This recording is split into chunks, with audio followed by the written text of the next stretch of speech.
sounds. Yeah, it's amazing. 17,000 species of plants. Follow a whole year behind the scenes. Kew Gardens, A Year in Bloom. Starts tonight at 8 on Channel 5 and My5. Specsavers Home Visits. Sponsors Neighbours. Morning. Hi.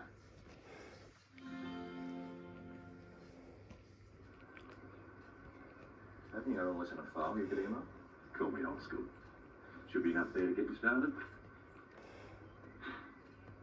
Exactly how much do you have on, Paul? Well, we go a fair way back. Not quite as far as you know.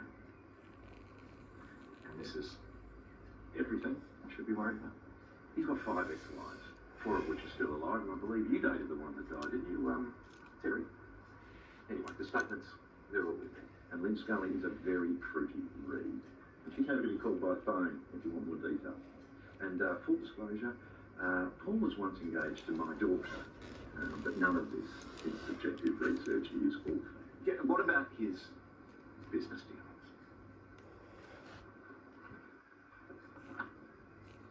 Details of sweatshop. He owned everything. Kidding. This one covers the time he burned down the complex. All the people that tried to sue Paul Robertson. Verified evidence he paid a woman $1 million to hand over her baby. That one's my personal favourite.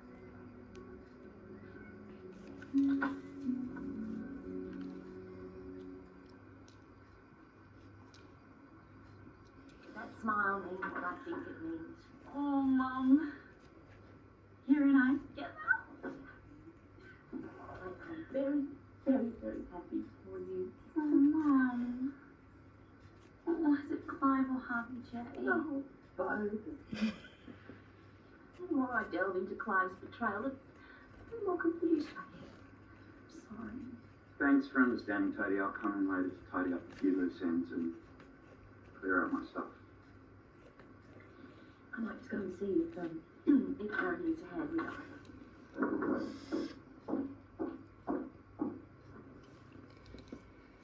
Yes, Mum and Harvey J aren't friends yet. She pretty much told me I have to choose between my jobs or I can't be her son. So I rang Toadie and I quit. Aaron, you know that's not how she wanted things to go. Yeah, I know that, Nick. But it's done.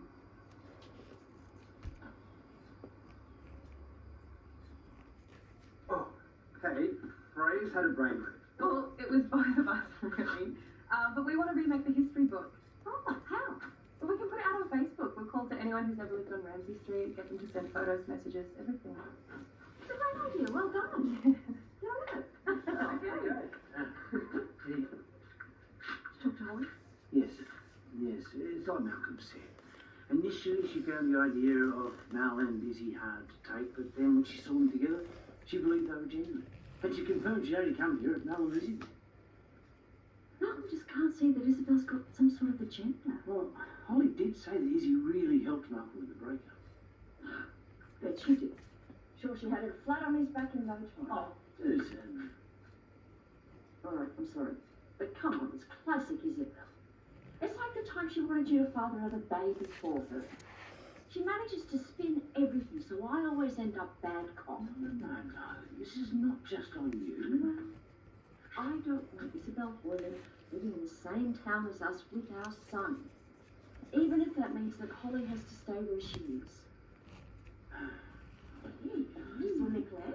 Everything well? Yeah, very well. Hey, how was it being back at Trinity? Yeah, it was really nice. Nick and I just focused on each other, but the place is back on the market. Really? So different. Yeah, the owner's been off all the too, so they're selling and heading back to the city. I suppose you don't know how much work you're putting into a place until you get your hands dirty. Oh, yeah, thank you. Well, nice to see you two have finally surfaced, although I hardly recognised you with any clothes on. Oh, just picking up some dessert for later on. With extra whipped cream, Paul. I'm jealous. You know, Izzy, I don't know what type of fresh hell you're trying to inflict on Carl and Susan, but this, oh boy, this one really takes the cake. Whipped cream or no whipped cream. Mum and Dad know exactly what's going on.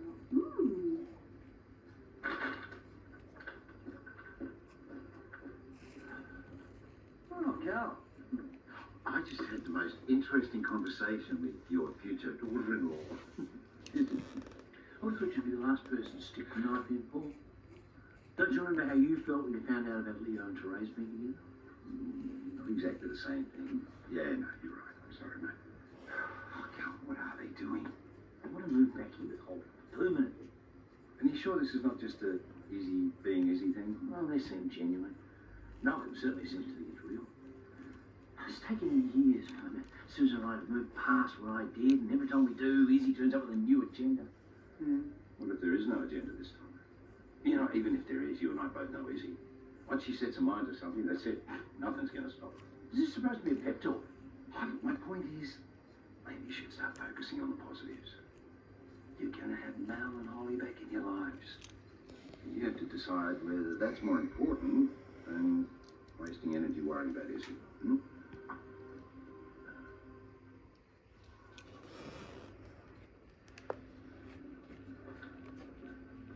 Collins.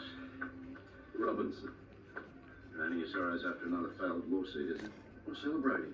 Actually, no, I've never had a more satisfying meeting with a client in my whole career. But thanks for asking. Well, I'm sure they won't be celebrating when they find out how you operate, huh?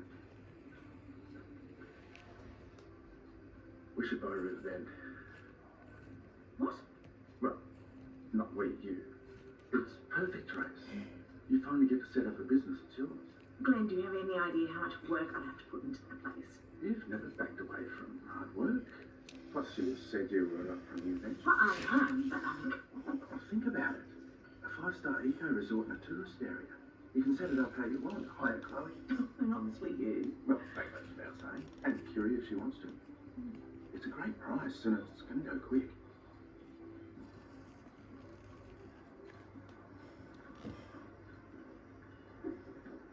So, you going to disown me? You are my son, and I will always love you. I really can't get my head around what it is that you are doing, and I can't say that I ever will. You are so hard to become a lawyer. And then I found something I enjoy more.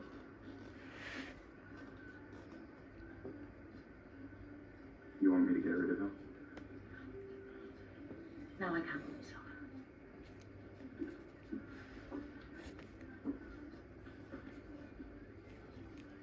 Are you ready to talk now?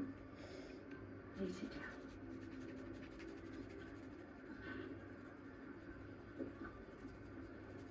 I know that you are sorry for what you did, and I appreciate your honesty, and I also know that you're trying to work on yourself. I swear I am. I need you to do that first, before I can even consider getting over this. You have to figure out why you were prepared to take such risks. I think it gets back to your decision to become involved with Danielle in the first place. That's fair. I guess I never really resolved that in my own mind. Well, I really think that you need to, because, frankly, it speaks of character and integrity, which is what attracted me to you in the first place. I'm not saying that I'm perfect, but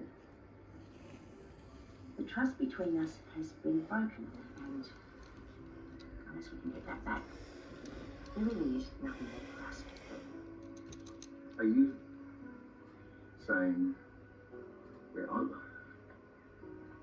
I need you to figure out who you are and what you want, and I need to do the same. And then, if we come together again at some point in the future, that is one thing.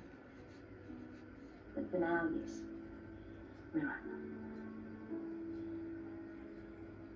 Anyway, I thought we could play a few hands, just for old time's sake, to make old Blackjack Ramsey proud, what do you say?